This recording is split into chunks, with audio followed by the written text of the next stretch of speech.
pleasure to be here with you all again. I was here last year and enjoyed it very thoroughly. So last year I was speaking about trust, and I was speaking about couch surfing.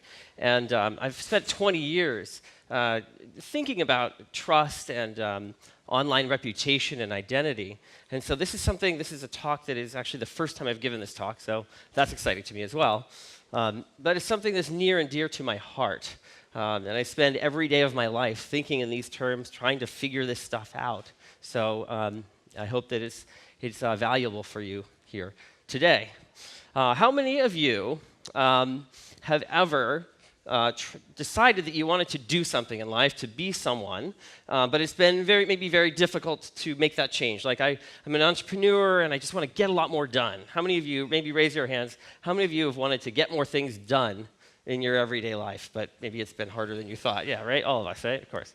Yeah, but okay. Now, how many of you have ever found yourself in a conversation with somebody that suddenly just started to turn into a downward spiral, and you just couldn't hear the other person, they couldn't hear you, and it just got worse and worse and worse, and you're just kind of talking at each other?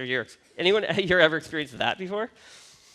Probably. Raise your hands if you've ever experienced that. I think we probably all have. I certainly have. So this talk today about identity. It's a talk about identity, and we are going to explore those types of things. So I have a friend, one of my best friends. His name's Rich, and he wanted to be successful. And this is a few years ago. He said to me, "I'm just not feeling successful. I just can't get things done. It's driving me crazy. No matter what I try, it's just more of the same." And I said, "Well, I've been thinking about this thing, this way in which identity works. Can we try an experiment?" He said, "Sure."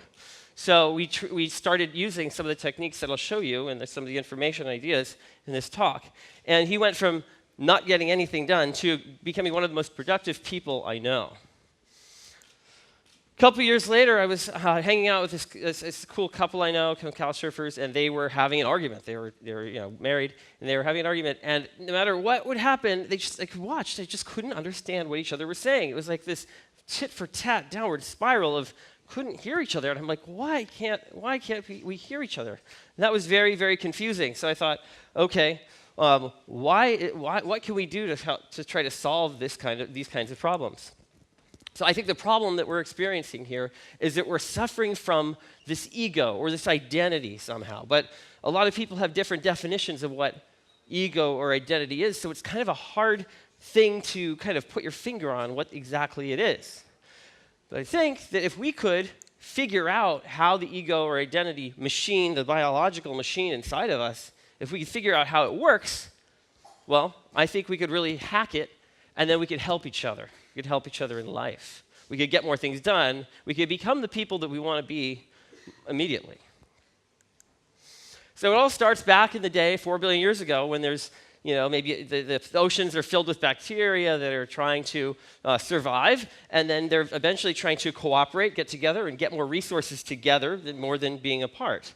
And this is going on for billions of years, and eventually single-cellular organisms and multicellular organisms are doing this, and then you have humans and then communities trying to do this. If we get together and cooperate, we could get more resources. So this is a pattern that we see over and over and over again.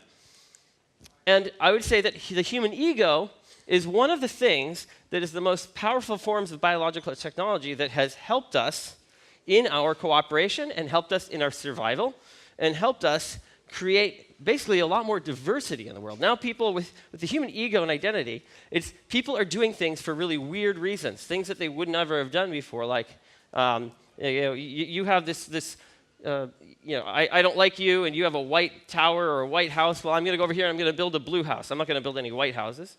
Right? Before that, people would move around as hunter and gatherers purely for food reasons, probably, and maybe social reasons. But now people are doing things for very strange reasons, ego reasons.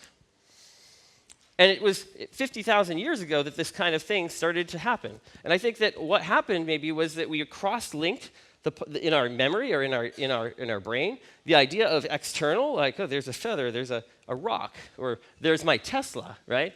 This external idea, and an internal, like here I am, and here's my leg, and here's the things that make me up. Well, what if somebody says to me, because I grew up working on Saab automobiles, they say, Saab automobiles are great. They're so wonderful. And I just think, yeah, that's right. Those kind of cars are cool. And it would make wait a second, they just talked about something, it's not me they're talking about something else. They're talking about some object. Yet I feel really good about it. Isn't that interesting? What if they said, stop automobiles, they suck. They're a horrible car. And I'd be like, what? Oh, that hurt. I can't believe you said that about me, basically. Why does that exist? Well, you might even say it's a mutation. It's a human mutation that is turned into a benefit. Caring about what other people think, it is a feature. We go through everyday life and we think it's paining us so much, but we wouldn't be here today if it wasn't for it. It promotes social cohesion.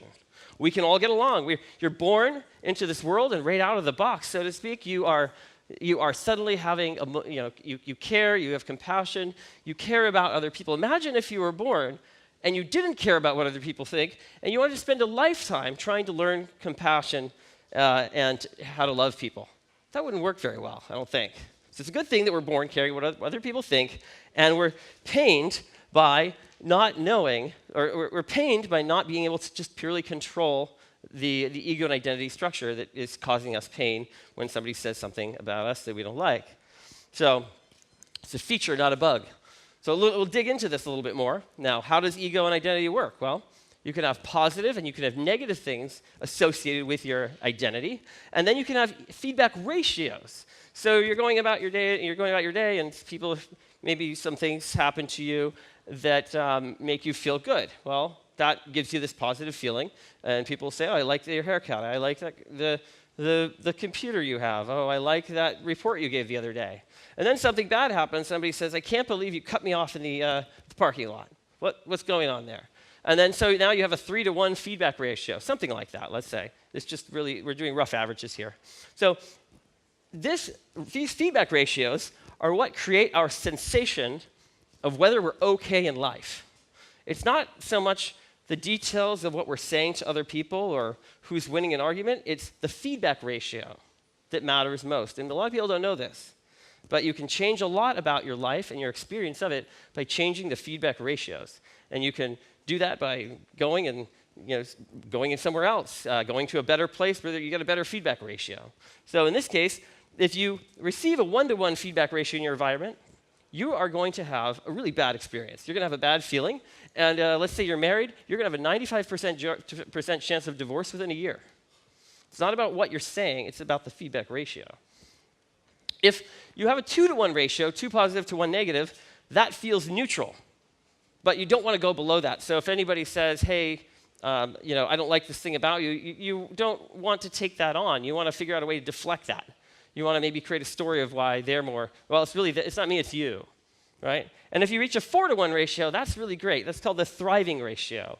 When you reach a 4-to-1 ratio, 4 positive to 1 negative, you do this thing called ego banking. Now, ego banking, that allows you to actually hear what other people are saying to you.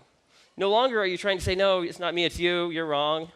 And not even hear what other people are saying. You can suddenly hear what other people are saying. You're like, oh, thanks for that feedback. Yeah, I've been banking so much positive over here. I can hear you now. I can actually hear what you're saying. Wow, thanks for that positive feedback. But if your feedback ratio goes too low, you go into a kind of a feedback debt. Your ratio makes you feel uncomfortable, physically uncomfortable. You want to end this. You want to stop the uncomfortability of this. You have 2 strategies, 2 ways to do this. You can, 1, get depressed and make a change. That's a healthy thing to do. Depression's healthy, as long as it's not chronic depression. It's healthy to get depressed. Things don't go right in life. You get depressed, think about it, and you try to make a change. But the other way people handle it, and this is the way that is dangerous, is if you create a story that makes yourself feel better temporarily, yet divorces you or divides you from reality in the long term. There could be a day of reckoning. Once the further and further you get from reality or other people's reality, the more that becomes a problem. So you got to be very careful about which strategy you're employing when you are dealing with a low feedback ratio. You got to up that feedback ratio. So when we have enough of that positive feedback, people can hear us. So they try at least, and people talk about the build, break, build, or the shit sandwich or whatever. When you're managing people, there is a biological reason for that. There really is. People can't hear you unless they have enough positive feedback. They just can't hear you. Whatever you're saying, they don't want to take it on. They don't want to believe it. They don't want it to be true if it has anything negative associated with it. So here's really something really, really cool. This is probably one of the most important pieces of this talk, is that it's for the cohesion principle. If it's true that for cohesion, you have to become what other people tell you you are, you can't just be who you want to be. Other people telling you who you are for cohesion. If that's true, then your friends can change your identity easier than you can. So imagine you're going along life and you want to change who you are, but 5 people around you are telling you that you are a certain person. You're not going to get anywhere. You're going to become what they tell you are for cohesion. So how do you hack that? Well, you can hack that by getting your friends to help you. You can say, hey, the person I want to be is this. This is the person I want to be. Can you help me? Can you help tell me that I am already this somehow? Show me evidence, anything. Get my pattern matching machine, pattern matching on what you're saying instead of maybe an old story. So your friends could say, hey, I see you as a dynamic problem solver. You stop at nothing to achieve your dreams. You're inspiring. Well, if somebody says that to you, you will start to become that. And why? Because our brains are pattern matching machines. Everywhere we're going in our environment, we are looking to make sense of it all. Our subconscious is constantly scanning our surroundings, looking for things that pop out, and you can't see things that you don't know of. That doesn't make sense, right? You can't find a pattern that you don't know of. You can only find patterns that you know of. So things that you learn or things that you know, but you get a bump in the precedence for patterns that match your identity. So if somebody says you're smart, well, you're going to start to find all kinds of patterns that are like, says you're smart. Now, if somebody says that you're no good at skiing, maybe you're just going to find evidence of it's cold today. I don't think I want to go skiing today. You're going to find evidence that supports that, or you'll find evidence that supports it, and then you'll try to refute it. You can go in circles with this stuff. So it's really important to understand if you want to become someone, it's the pattern that exists in your brain of the identity that you are, or that somebody tells you are. That's what you'll always find. There's an unlimited amount of all kinds of things in the environment. We live in a very chaotic world where whatever you think, whatever you're looking for, you'll find. Now, if this is true, and people automatically become their negative identity, this is really concerning. This means that if we go around telling people, you're this, you're no good at that, do this better, like that, or you're a criminal even. This is one of the worst examples. This is the worst example ever. People become what you tell them they are. So if society says to someone that they have a little problem, they have a problem with the law or something, and then society starts telling them you are a criminal, they will find patterns everywhere that match, that remind them that that's what they are, and they will become that. So that's a really dangerous thing. We should be very careful about how we're labeling people, because the ideas that we create and the labels we make about ourselves and the identities we make for ourselves, and especially the identities that people give to us, that will become our reality because we're pattern matching in our environment. So careful when you say, I'm this, I'm lazy.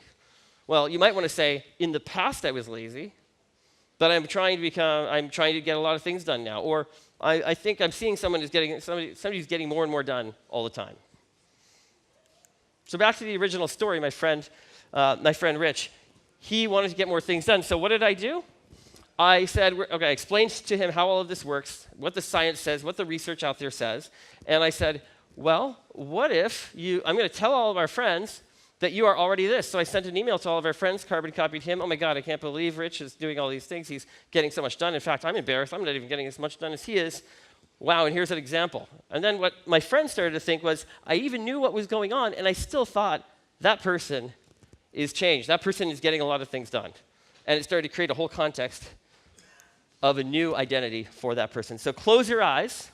Everyone, I want you to close your eyes and imagine who you are in 5 years. Who do you want to be in 5 years? What are just a couple of things that you really want to see yourself have or change, or who do you want to be? Now imagine right now that you are already that person. What does that feel like? You're already that person. Thank you. So I just want to remind you to be intentional about the ideas that you invent. So you got to be so intentional about those ideas, careful about those ideas you invent, and that you are going to become whatever your friends tell you that you are. Thank you.